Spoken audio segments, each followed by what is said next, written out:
আপনাদের যদি 2 থেকে 3 মাস বয়সের শিশু থাকে, তা সুস্থ আছে কিনা অবশ্যই আপনারা বুঝতে পারবেন। এইগুলো লক্ষ্য করুন। যেমন মায়ের মুখ চিনতে শুরু করে, পরিচিত মুখ দেখে হাসে, চোখে চোখ রাখতে শুরু করে, উপুড় হয়ে শুয়ে থাকাকালীন মাঝে মাঝে মাথা তুলতেও পারে, উত্তেজিত হলে 2 হাত এবং 2 পা নাড়ায়, 2 হাত 2 পাশে ছড়িয়ে এবং আলগা করে রাখে। 2 থেকে 3 মাস বয়সের শিশুদের যেভাবে লালন পালন করবেন সে পরামর্শগুলো অবশ্যই শুনে রাখুন। শিশুর হাতও হালকা করে মালিশ করুন, সজা করুন এবং ব্যায়াম করুন, নাড়াচাড়া করুন, হাত পা উভয়। প্রতিদিন কিছু সময়ের জন্য শিশুকে উপর করে শুইয়ে রাখুন। শিশুর সঙ্গে প্রতিদিন খেলা করুন, কোলে নিয়ে আদর করুন।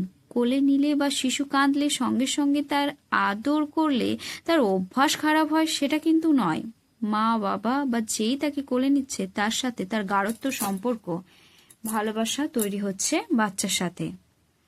শিশুর সঙ্গে প্রত্যেকদিন আপনার মাতৃভাষায় কথা বলুন।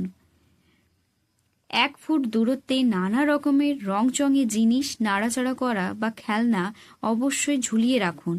শিশুর মনোযোগ আকর্ষণ করার জন্য এবং খেলনাকে চোখ দিয়ে অনুসরণ করানোর জন্য অবশ্যই নানা রঙের রঙিন খেলনা চোখের সামনে রাখার চেষ্টা করুন।